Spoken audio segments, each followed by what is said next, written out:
Swift diesel വണ്ടി first gear ഇട്ടിട്ട് ഫ്രണ്ടിലേക്ക് എടുക്കുമ്പോൾ സ്വിഫ്റ്റ് ഡീസൽ വണ്ടി ഫസ്റ്റ് ഗിയർ ഇട്ടിട്ട് ഫ്രണ്ടിലേക്ക് എടുക്കുമ്പോൾ ഫ്രണ്ടിലേക്ക് പോവില്ല. പകരം ഗിയർ ബോക്സിൻ്റെ ഉള്ളിൽ നിന്ന് ഒരു സൗണ്ട് ഇതേട്ടോ.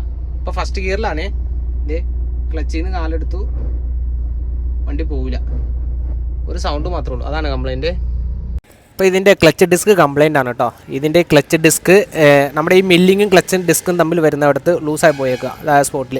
സാധാരണ നമ്മൾ ഈ ഡിസ്ക് കറക്കണ സമയത്ത് ഷാഫ്റ്റിലേക്ക് ലോഡ് വരണം. എന്ന് വെച്ചാൽ ഷാഫ്റ്റ് കറങ്ങുന്നില്ല, ഡിസ്ക് മാത്രമേ കറങ്ങുന്നുള്ളൂ. ഡിസ്ക് അവിടെ ഫ്രീ ആയിപ്പോയി, അതാണ് ഇതിൻ്റെ കംപ്ലൈൻറ്റ്.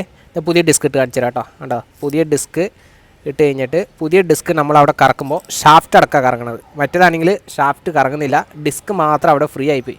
അപ്പോൾ അതുകൊണ്ട് നമ്മൾ ഫസ്റ്റ് ഗിയർ ഇട്ടിട്ട് ക്ലച്ചിൽ നിന്ന് കാലെടുക്കുമ്പോൾ അവിടെ തെറ്റിപ്പോവും. അവിടെ തെറ്റിപ്പോയിട്ട് ലോഡ് ഗിയർ ബോക്സിലേക്ക് കിട്ടില്ല, എൻജിൻ മാത്രം കറങ്ങും, ആ ലോഡ് ഷാഫ്റ്റിലേക്ക് കിട്ടില്ല.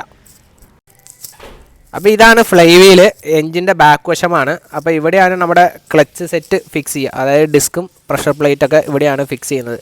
അപ്പോൾ നമ്മുടെ ഈ ക്ലച്ച് ഡിസ്ക് അതിനകത്ത് നമ്മൾ പ്രഷർ പ്ലേറ്റ് വെച്ച് മുറുക്കി കഴിയുമ്പോഴത്തേക്കും ക്ലച്ച് ഡിസ്ക് നല്ല ജാമായിട്ടായിരിക്കും ഇരിക്കുക, തിരിയത്തില്ല, ഫ്രീ ആയിട്ടായിരിക്കുക. ക്ലച്ച് ചവിട്ടുമ്പോൾ മാത്രമേ ഇത് ഫ്രീ ആയിട്ട് കറങ്ങുള്ളൂ.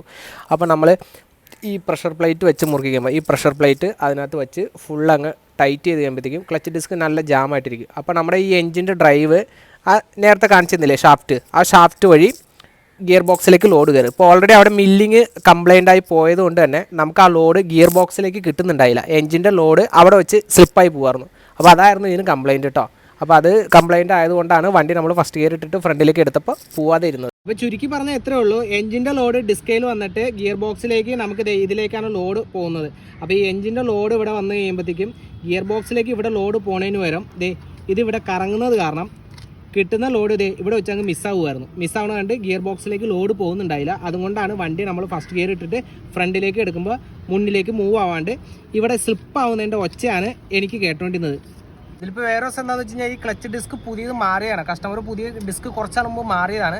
അപ്പോൾ അതുകൊണ്ട് തന്നെ എൻ്റെ വിചാരം ഗിയർ ബോക്സ് ആയിരിക്കും കംപ്ലൈൻറ്റ് എന്ന് വിചാരിച്ചു. എന്നാൽ പുത്ത ക്ലച്ച് ഡിസ്ക് കംപ്ലൈൻറ്റ് വരാൻ ചാൻസ് ഇല്ലല്ലോ. അപ്പോൾ ഗിയർ ബോക്സ് ആദ്യം നോക്കി കഴിഞ്ഞപ്പോഴത്തേക്കും ഗിയർ ബോക്സിന് കുഴപ്പമുണ്ടായില്ല. പിന്നെയാണ് മനസ്സിലായത് ക്ലച്ചിൻ്റെ കംപ്ലൈൻ്റ് ആണ്, ക്ലച്ച് ഡിസ്കിൻ്റെ കംപ്ലൈൻ്റ് ആണ്. അപ്പോൾ പുതിയ സാധനം എന്ന് പറഞ്ഞിട്ട് കാര്യമില്ല, പുതിയ സാധനം ഒരുപാട് ഇപ്പോൾ കംപ്ലൈൻറ്റ് വരുന്നുണ്ട്.